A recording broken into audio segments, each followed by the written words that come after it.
Marcus Williams had always liked quiet afternoons, especially in the summer when the air felt warm, but not too hot. He was a school teacher at the local high school, known for his patience and the way he treated every student like they mattered. That day, he had spent a few hours at his mother's small house on the edge of town.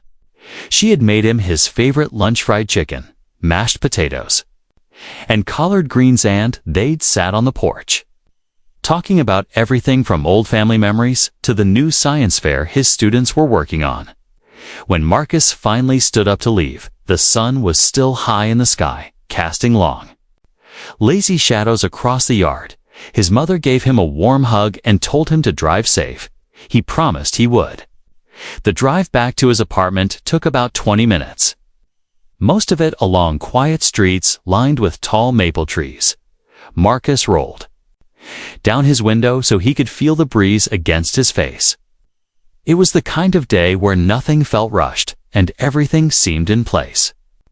He turned on the radio to his favorite jazz station, soft saxophone notes filling the car.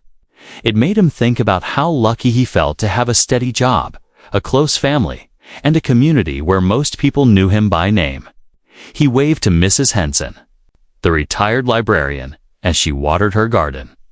He slowed down for the kids playing basketball at the corner, smiling when one of them made a perfect shot. Marcus wasn't thinking about anything in particular. His mind drifted from the lesson plans he needed to finish for next week to the idea of stopping for ice cream on the way home. Maybe he'd even call his best friend later to talk about the big game coming up. It was just one of those simple, easy days where life felt calm and predictable. Then, in his rearview mirror, he noticed a car coming up faster behind him. At first, he didn't pay it much attention, but then he saw the flash of blue and red lights. They blinked in sharp bursts, cutting through the sunlight. His stomach gave a small twist, not from fear exactly, but from confusion. He checked his speedometer. He wasn't speeding. He was wearing his seatbelt, and his car was in good condition. He signaled and pulled over to the side of the road. Just like he had been taught in driver's ed years ago, the tires crunched lightly over the gravel at the road's edge. Marcus took a slow breath, trying to figure out what this was about. It wasn't the first time he'd been pulled over, but it had been years since the last time, and that had just been for a broken taillight. He glanced around the street, noticing how empty it was now. The kids had stopped their game and were staring over. A man walking his dog slowed down, curiosity in his eyes. The afternoon air, once warm and easy, now felt heavier somehow. Marcus reached into his glove compartment for his registration and made sure his driver's license was in his wallet. He remembered his father's old advice: always stay calm, always be polite. It had worked for him before, and Marcus had no reason to believe it wouldn't work now. Still, there was a strange tension in the air that made him sit a little straighter in his seat. The flashing lights reflected against his side mirror, bathing the inside of his car in pulses of red and blue. The music on the radio suddenly felt too loud, so he reached over and turned the volume down. The only sounds now were the distant hum of the police cruiser's engine and the faint rustle of leaves overhead. He could see two figures moving toward his car in the mirror. Both officers walking with a certain stiffness, their hands rested near their belts and their eyes stayed locked on him. Marcus felt a flicker of unease but pushed it aside. He reminded himself there was probably some mix-up. Maybe they just needed to ask a few questions. As the shadows of the officers stretched longer across the pavement, Marcus thought about how quickly a calm, ordinary afternoon could change a few minutes ago. He had been thinking about ice cream and jazz. Now, his thoughts were sharper, more focused. He noticed his own heartbeat, steady but strong. He kept his hands visible on the steering wheel, just like his father had taught him. He didn't know it yet, but the moment those flashing lights appeared behind him was the moment everything about his day and maybe even his life was about to shift. The stillness of that warm afternoon was gone, replaced by a quiet tension that hung in the air like a question waiting to be answered. Marcus kept his eyes forward as the two officers approached. The crunch of their boots on the gravel was slow, but deliberate, each step echoing in his ears like it was meant to be heard. The air felt warmer now, almost heavy.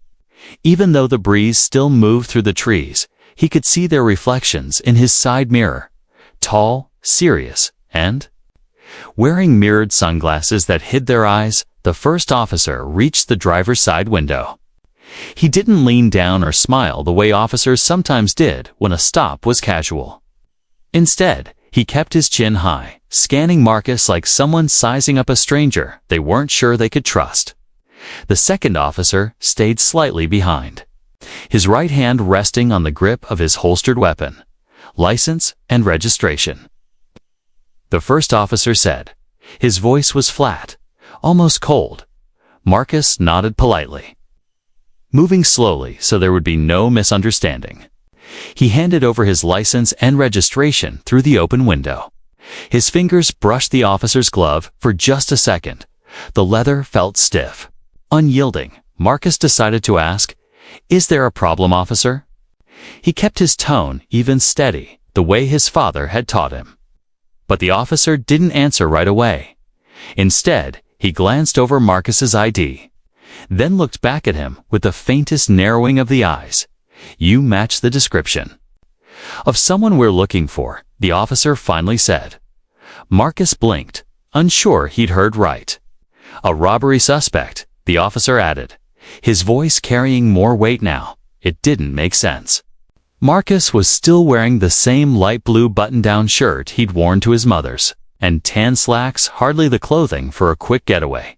He had no stolen goods, no weapon. "Nothing that could be mistaken for evidence, sir." "I think there's been a mistake," Marcus said, keeping his voice calm but firm. "I just came from my mother's house. She lives right here in town." The officer didn't respond to that either. Instead, he looked over Marcus's shoulder into the back seat of the car, scanning it carefully as if expecting to find something hidden there. The second officer stepped closer now, his boots grinding the gravel just a little louder. His presence was less about backup and more about pressure. The quiet street no longer felt quiet. Somewhere down the block, a car slowed as it passed, its driver craning their neck to see what was happening. The kids who had been playing basketball earlier were now gathered at the curb, holding the ball. Between them, like they'd forgotten the game entirely, step out of the vehicle. The first officer said, it wasn't a question. It wasn't even a request.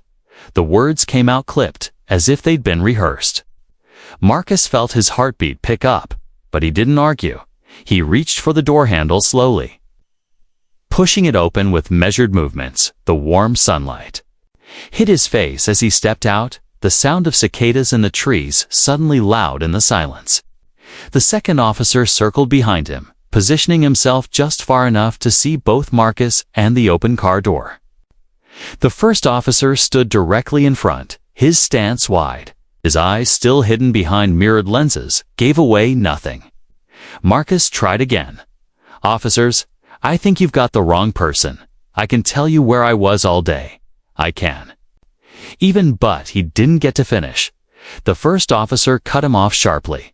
"Sir, I need you to place your hands on the hood of the car." Marcus hesitated for just half a second. It's not because he wanted to resist, but because the reality of the moment hit him. This was no routine stop. This was something else, something heavier. The metal of the car hood was warm under his palms as he complied. The street around him seemed to fade, replaced by the sound of his own breathing and the steady hum of the police cruiser's engine. He felt the weight of eyes on him from the sidewalk, from the passing cars, from the children who had stopped their game. This wasn't just a stop anymore. This was a scene, and he was at the center of it. The first officer spoke into his radio, his words too low for Marcus to catch. The second officer's shadow stretched across the pavement beside him, unmoving.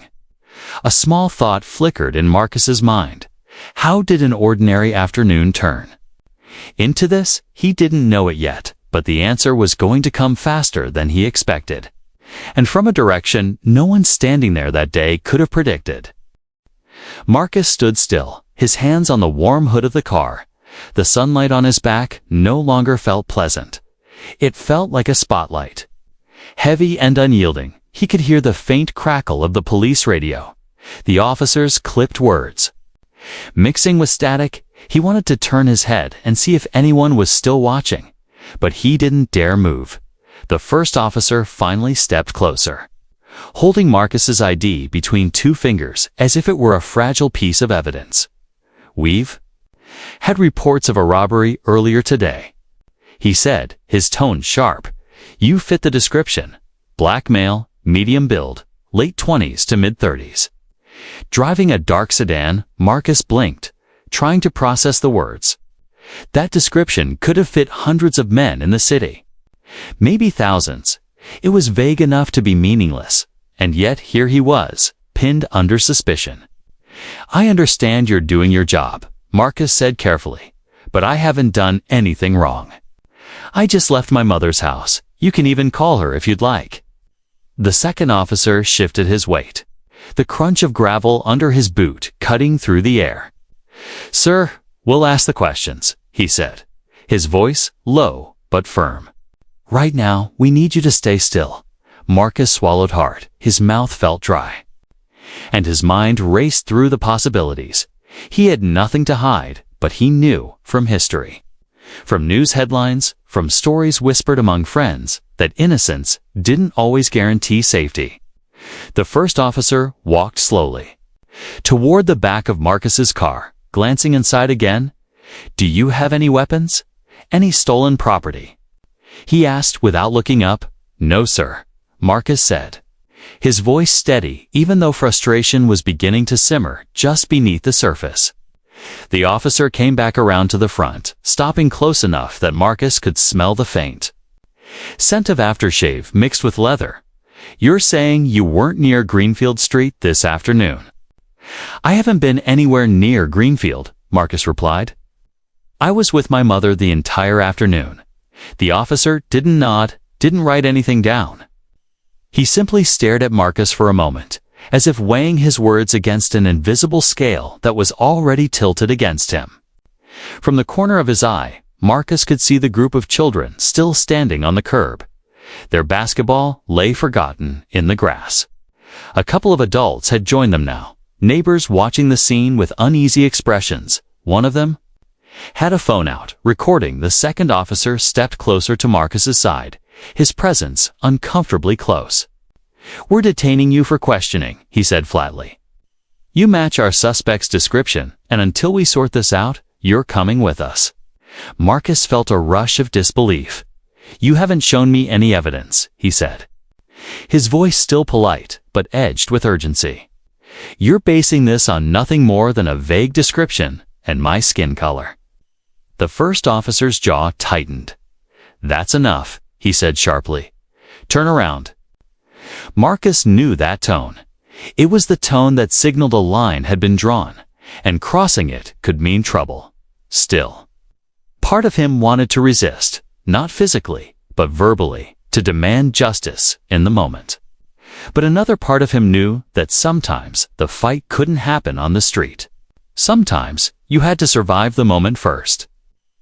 He exhaled slowly and turned around. The metal of the handcuffs was cold against his wrists, biting into his skin with a pressure that felt far heavier than its physical weight as they guided him toward the police cruiser. Marcus caught a glimpse of himself reflected in the window, shirt slightly wrinkled, face calm but eyes burning with questions. How could this be happening in broad daylight? How could two strangers with badges decide, in the space of a few minutes, that he was guilty enough to be restrained? He had no way of knowing that the answer to those questions would not come from these officers, but from someone far more powerful, someone who shared not just his blood, but his determination to see justice served. The grip on Marcus's arm was firm, almost unyielding, as the officer guided him toward the waiting police cruiser. Each step felt like a statement, a silent announcement to the entire street that This man is dangerous. The cuffs bit into his wrists with every movement, the metal edges digging just enough to remind him that he wasn't free. He could hear the low hum of the cruiser's engine growing louder. But beneath that, there was something else. The sound of murmurs. Whispers carried on the warm air. Neighbors stood in small clusters on their porches, leaning over railings to get a better look. Their faces were a mixture of curiosity, concern, and something Marcus recognized instantly: pity. A young boy on the sidewalk, no older than 10, tugged at his mother's hand and asked in a voice louder than he meant, "What did he do?" The mother shushed him quickly, pulling him closer, but Marcus had already heard it. The words stung more than the cuffs. The officers didn't rush. They seemed almost deliberate in their pace, as though they wanted this moment, this display, to stretch out as long as possible. The first officer walked a few steps ahead. His shoulders squared, while the second stayed behind Marcus, close enough that Marcus could feel his presence like a shadow. When they reached the cruiser, the back door was already open. Marcus was guided in with a light push that made him stumble against the seat. The fabric smelled faintly of sweat and disinfectant. A metal mesh barrier separated him from the front seats. The door shut behind him with a dull, heavy thunk, sealing him inside. From where he sat, Marcus could still see the street outside. A few people had their phones raised, recording. He caught the eye of one man holding a camera, a stranger, who gave him a small nod, maybe a sign of solidarity, maybe just acknowledgement. The first officer leaned into the driver's side and said something in a low voice to his partner. Marcus couldn't make out the words, but he could feel their weight every so often. One of them glanced back at him through the narrow space in the mesh. The humiliation wasn't just in being handcuffed or placed in the car. It was in the knowledge that, for anyone who saw this, the details wouldn't matter. They wouldn't see that he had done nothing wrong. They wouldn't know about his mother's cooking or the jazz music in his car earlier that day. All they would remember was the image: Marcus Williams, a black man, in the back of a police car. He thought about his students. What if one of them saw this video online later? What if they believed, even for a second, that their teacher was a criminal? The second officer finally got into the passenger seat, adjusting his belt before pulling the door shut. The first officer slid behind the wheel, the car shifting slightly as his weight settled. They didn't start driving right away. Instead, the first officer spoke into the radio again, his voice calm but clipped. Marcus stared at the back of the officer's head, willing him to turn around to look him in the eye. But the man didn't. His focus stayed on whatever came through the static of the radio. The seconds stretched into minutes. The longer Marcus sat there, the more the heat built up inside the car, not just from the summer air, but from the coiled frustration inside him.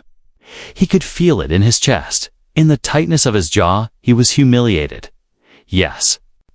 But beneath that humiliation was a spark of something else, a resolve that was starting to grow.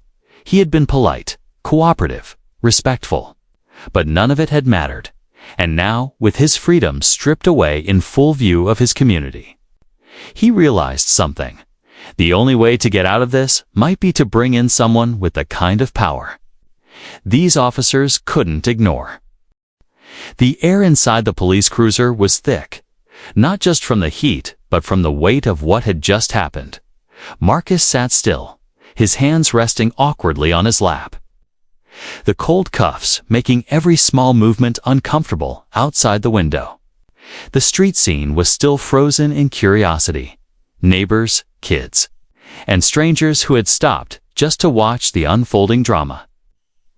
The first officer spoke into the radio again, the static swallowing half his words. Marcus couldn't make out much, but he caught bits like detained, possible match, and transporting.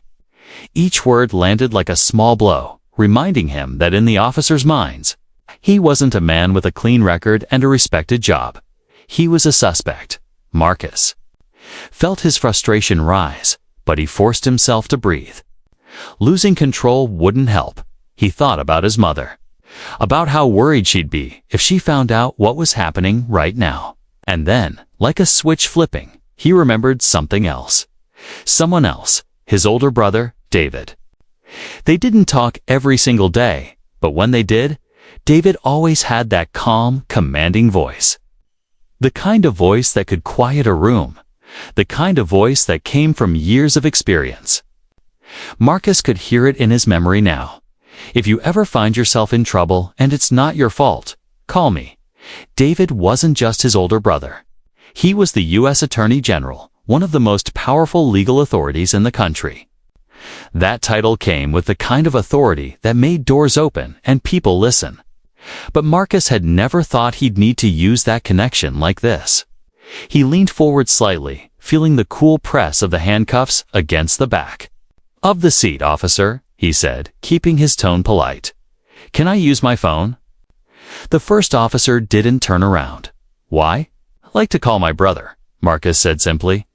"He'll want to know what's going on." There was a pause.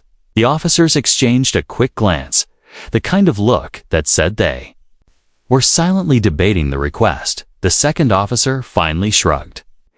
"Let him call," he muttered. The first officer sighed, reached over to the glove compartment, and pulled out a clear plastic evidence bag. Marcus's phone was inside. He unzipped it slowly, like he was handling something dangerous, and passed it back through the mesh. Marcus took the phone carefully. The moment it was in his hands, he felt a sense of control returning. Even if it was just a sliver, he dialed the familiar number. Pressing the phone close to his ear, it rang once, twice, 3 times, and then he heard the voice he knew so well. "Marcus, everything okay?" David's tone shifted almost instantly, going from casual concern to sharp alertness. "What's wrong?" Marcus kept his voice calm, but there was a quiet urgency in every word. "I've been detained by the police. They say I matched the description of a robbery suspect. I've told them I've done nothing wrong, but they've got me cuffed, and..." In the back of the car, there was a brief silence on the other end. The kind of silence that meant the person was already thinking 3 steps ahead. "Where are you?" David asked, his voice clipped and precise now. Marcus gave the street name, the town, and a quick rundown of what had happened. David didn't interrupt, he just listened, absorbing every detail. "All right," David said finally. "Stay calm. Don't argue with them. I'll handle this." Marcus didn't ask how. He knew that when David said he'd handle something, it meant he was already in motion. The call ended quickly, but the effect was immediate, not for Marcus, but for the officers within minutes. The first officer's phone buzzed. He glanced at it, frowned, and stepped out of the cruiser to answer. Marcus watched through the window as the man's posture shifted. His back, once rigid, softened just slightly. His head dipped in a nod. As he listened to whoever was speaking on the other end, the second officer sat in silence. But his eyes flicked to Marcus in the rearview mirror more often now. As if reassessing him, Marcus didn't smile, didn't gloat, but inside, he felt something change. The imbalance that had been so heavy a few minutes ago was shifting, not completely, not yet, but enough for Marcus to sense that the tide was turning. The first officer stood outside the cruiser, phone pressed to his ear. His back was turned to Marcus, but even from this angle, Marcus could read the change in his posture. Gone was the rigid authority from earlier. Instead, his shoulders were slightly hunched. His head tilted down like he was listening very carefully. The conversation was short, but the pauses told a story, the kind of pauses people make when they're being told something they can't easily argue against. Marcus couldn't hear the exact words, but every few seconds, the officer nodded, shifting his weight from one foot to the other. When the call ended, the officer didn't move right away. He stayed still for a moment, looking toward the street, but not really seeing it. Then he took a slow breath and walked back toward the car. His expression wasn't the same. The tightness around his jaw had loosened, and the set of his mouth no longer carried that hard, unshakable line of authority. The back door clicked open. Warm air rushing into the car, the officer crouched slightly so his eyes were level with Marcus's. For the first time since the stop began, his voice was softer. "Mr. Williams, there's been a misunderstanding." Marcus didn't respond right away. He simply looked at the officer, letting the silence stretch. The officer cleared his throat. "We received information that, well, it seems you're not the person we're looking for." The second officer appeared on the other side of the car. His stance was more relaxed now, hands resting at his sides instead of near his belt. He didn't say anything, but his eyes avoided Marcus's, as if looking directly at him might make the situation more awkward. The first officer reached for the handcuffs. The cold metal clicked open. The sound sharp in the quiet street. Marcus flexed his wrists slowly, feeling the blood return. It wasn't just relief, it was something heavier, a reminder of how quickly freedom could be taken away, and how strange it felt to have it returned without any real explanation. "We're sorry for the inconvenience," the officer said.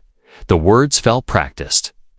The kind of apology given not because of genuine remorse, but because it was the expected thing to say. Still, there was a trace of unease in his tone, as if he knew this was bigger than a simple traffic stop gone wrong. The street was quieter now, but a few people still lingered. Some had lowered their phones. Others kept recording. Marcus could feel their eyes on him, watching to see what he would do next. He stepped out of the cruiser, straightened his shirt, and took a slow breath. The second officer shifted uncomfortably and finally said, "We spoke with your brother." He didn't say the title U.S. Attorney General, but the weight of it hung in the air. Unspoken yet undeniable, Marcus gave a small nod. "Not confirming or denying anything. I told you from the start, there was a mistake," he said evenly. His voice wasn't loud, but it carried, drifting just far enough for a few onlookers to hear. The first officer opened his mouth like he might say something more, then closed it. Instead, he stepped back, giving Marcus space. That, more than anything, told Marcus how much the dynamic had shifted minutes ago. They'd closed in on him like he was a threat. Now, they were stepping aside, almost careful not to get in his way. He didn't smile, didn't offer forgiveness. He just adjusted the cuffs of his sleeves and walked back toward his car. Every step felt deliberate, like reclaiming the ground he'd been made to give up. As he slid into the driver's seat, Marcus glanced in the mirror one last time. The officers stood by their cruiser, speaking quietly to each other. Their body language was different now, less certain, less in control. Marcus turned the key, the engine humming to life. But he didn't drive off immediately. For a brief moment, he just sat there, letting the weight of what had happened sink in. The afternoon sun still shone just as it had an hour ago, but nothing about the day felt the same anymore. By the time Marcus pulled away from the curb, he could already feel the weight of dozens of eyes following him down the block. He didn't look back, but he didn't have to. He knew that the people still standing on the sidewalk, the kids with the basketball, the strangers with their phones, had all witnessed something they wouldn't soon forget. What he didn't know yet was that several of those bystanders had been recording since the moment the first officer told him to step out of his car. Within minutes of him driving away, the clips began appearing online. A woman named Carla, who lived 3 houses down, posted a 30-second video to her social media with the caption, "My neighbor was just handcuffed for no reason. Watch this." The video spread faster than she could have imagined. Neighbors shared it, then friends of neighbors, then people Marcus had never met in his life. By nightfall, the clip had been viewed over 50,000 times, and comments were pouring in from across the country. Some comments were furious. "This is exactly why we keep talking about racial profiling." Others were filled with disbelief. In broad daylight, in front of everyone, Unreal. And then there were the ones that connected the dots once Marcus's identity and his connection to the U.S. Attorney General came to light. They had no idea who they were messing with. Local news stations picked up the story within hours at first. It was just a short segment, grainy cell phone footage of Marcus standing calmly while the officers cuffed him, paired with an anchor reading a few lines about a possible case of mistaken identity. But the tone shifted. Quickly, as more details emerged, a reporter managed to speak with Marcus's mother the next morning. Her voice trembled as she described how her son had just left her home minutes before the incident. "He's a good man," she said. "He teaches kids, he volunteers. And they treated him like a criminal because of how he looks." That clip became the emotional anchor for the growing coverage. By the second day, the story had gone national. Larger outlets ran headlines like, "Teacher wrongfully detained connection to U.S. Attorney General raises questions." Police department under fire after viral arrest video. Civil rights groups saw the video and immediately reached out to Marcus. Offering legal assistance, some wanted to organize rallies outside the police department. Others began drafting formal letters demanding an investigation into the officer's conduct. The pressure on the police department mounted quickly. Their official statement, a short paragraph citing a case of mistaken identity, did little to calm the outrage. In fact, it made things worse.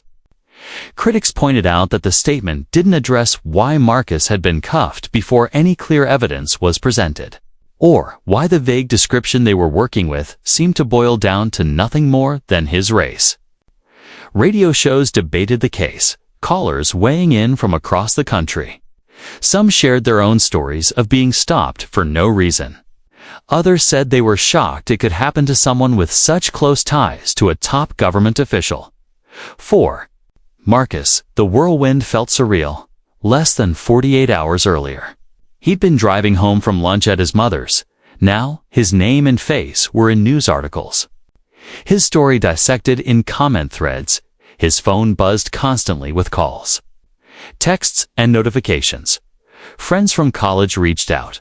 Old students sent messages of support, and strangers thanked him for speaking up. Through it all, Marcus stayed calm. He gave one short interview to a local journalist, saying simply, "This isn't just about me. It's about the fact that if this can happen to someone with my resources and connections, it can happen to anyone without them." That line was replayed over and over, turning into a rallying cry online. The police department announced that both officers had been placed on temporary leave pending an internal review, but by then, the story had outgrown their control. People weren't just demanding answers, they were demanding change.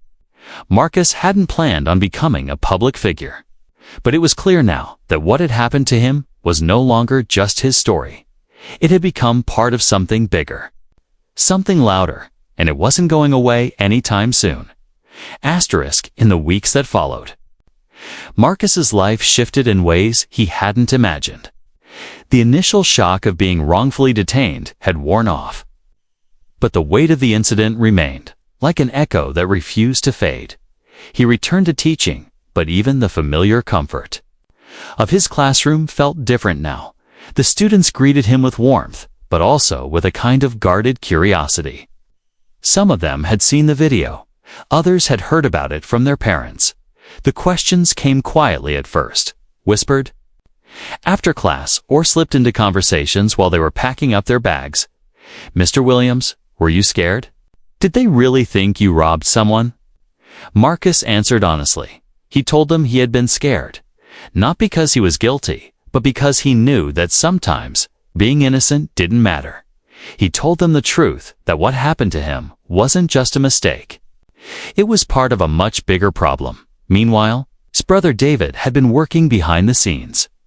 The U.S. Attorney General didn't give public statements about every case, but in this one, he made an exception. In a nationally televised interview, David didn't mention the officers by name, but he spoke firmly about the dangers of vague suspect descriptions, racial profiling, and the need for deeper reforms in local policing. Accountability, David said, isn't optional. It's the foundation of trust between law enforcement and the communities they serve. And when that trust is broken, it must be rebuilt, not with words, but with action. Those words rippled through news outlets and social media, turning the incident into a national talking point about systemic issues. Advocacy groups used Marcus's story as a rallying example, organizing panels, community meetings, and even virtual town halls where people could share similar experiences. Marcus didn't want to be just a symbol, though. He wanted to do something tangible with David's guidance. He began working with civil rights lawyers to draft a proposal for the city council. It focused on requiring body camera footage to be reviewed before arrests were made in cases of vague, suspect descriptions, mandatory bias training for all officers, and a citizen oversight board with the authority to review complaints at first. The city council meetings were tense. Some officials resisted the proposals, arguing they were unnecessary or too costly. But Marcus showed up to every meeting, sometimes with neighbors, sometimes with former students. Always with his facts prepared, and his voice steady. He wasn't there to shout, he was there to persuade, to make it impossible for them to look away. The turning point came when Carla, the neighbor who had filmed the original video, spoke at one meeting. She told the council, "I recorded, because I didn't think anyone would believe this unless they saw it with their own eyes. And if we don't make changes now, we'll be back here again for someone else." Her voice trembled. But her words landed like a stone in still water. The proposal passed 2 months later, not unanimously, but by enough votes to set it into motion. The local paper ran the headline, "From wrongful detention to reform. One man's story sparks change." For Marcus, it wasn't about revenge. It was about making sure no one else had to stand on the side of a road, handcuffed and humiliated, simply because they fit the description. It was about turning an ordinary afternoon that had been hijacked by fear into the start of something that could protect others on the day the reforms were officially adopted. Marcus stood outside the city hall steps, the autumn wind cool against his face. Reporters asked him how he felt. He thought about the afternoon sun the day it happened, the faces of the children on the sidewalk, the sound of the cuffs clicking shut. "I feel," he said slowly, "like we've turned a bad moment into a step forward, and that's a start." His brother stood beside him, one hand on his shoulder. The cameras clicked. The crowd applauded softly, and for the first time in weeks, Marcus allowed himself a real smile. Not because everything was fixed, but because now there was hope. And hope, he thought, was worth holding on to. Months had passed since the city council adopted the reforms. The crispness of autumn had given way to the quiet chill of winter, and with it came a slower rhythm in the town. But for Marcus Williams, life never truly returned to the way it was. Before that summer afternoon, he had become something unexpected. A public figure. Not in the glamorous sense, but in the way that people recognized him on the street. Stopped him in grocery store aisles, or approached him at the gas station. To say, "I saw what you went through, and I'm glad you spoke out." Some came with their own stories.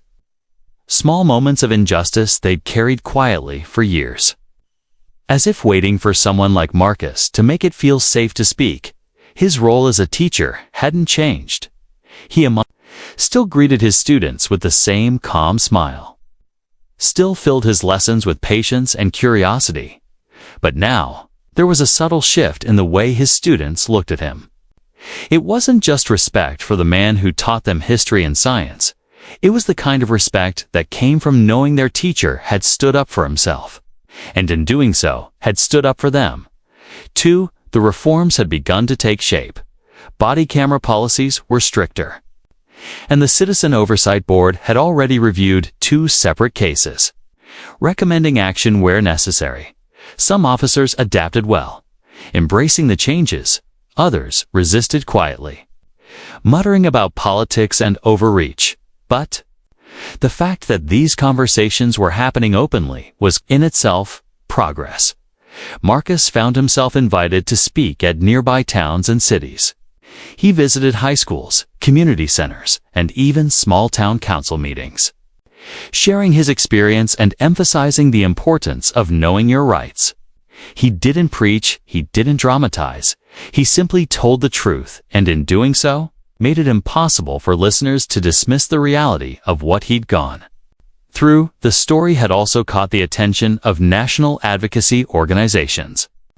One group invited him to Washington, D.C., where he participated in a panel discussion alongside legal experts, activists, and community leaders. Sitting under the bright lights with his brother David in the audience, Marcus spoke not as someone seeking attention, but as someone determined to make sure attention turned into action. Still, there were quiet moments in the evenings. After grading papers and preparing lessons, Marcus would sometimes think back to that exact moment in his rearview mirror, the flash of red and blue lights, the twist in his stomach, the sound of the cuffs clicking shut. The memory never fully softened, but instead of letting it harden into anger, he had shaped it into something else. Purpose. One evening, as the winter sky turned a pale gray and the street lamps flickered on, Marcus received a letter in the mail.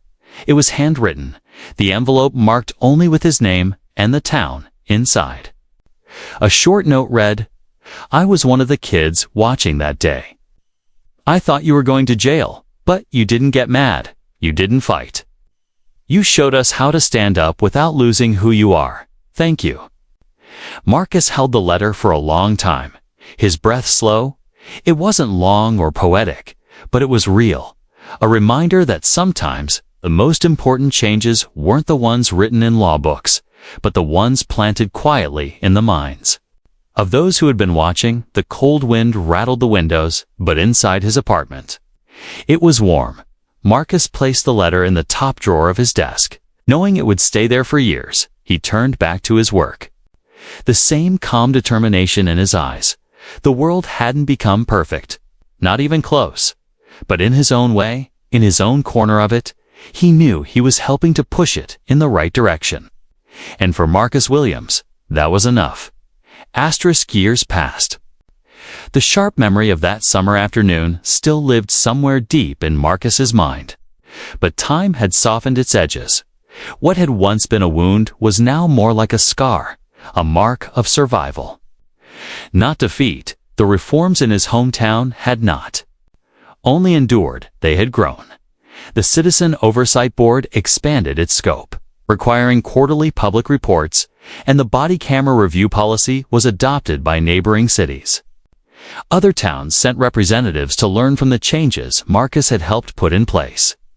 His case was now studied in police academies as part of training on racial bias and community relations. Marcus himself had become a quiet figure in the broader movement for justice, not the loudest voice, but one that carried weight.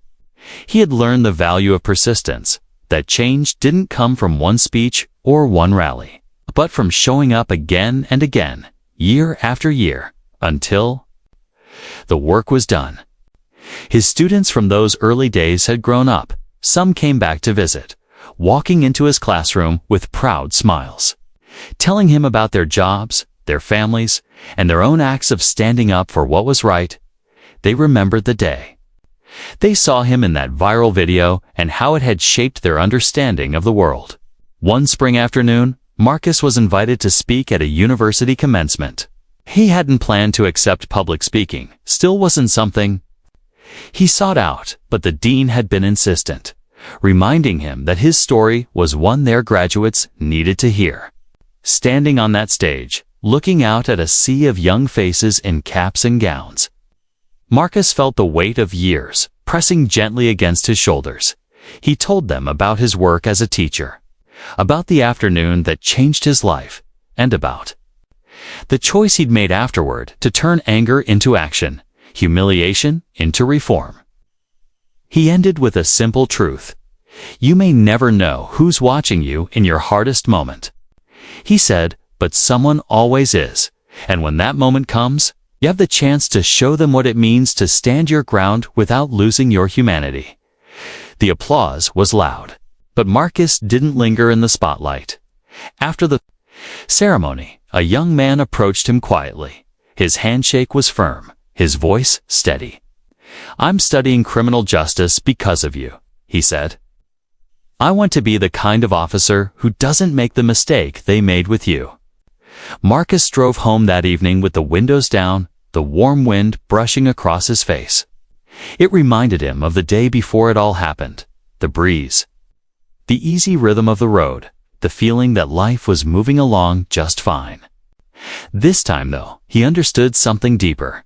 Life rarely stays the same, but the way you choose to meet its changes can shape far more than just your own path.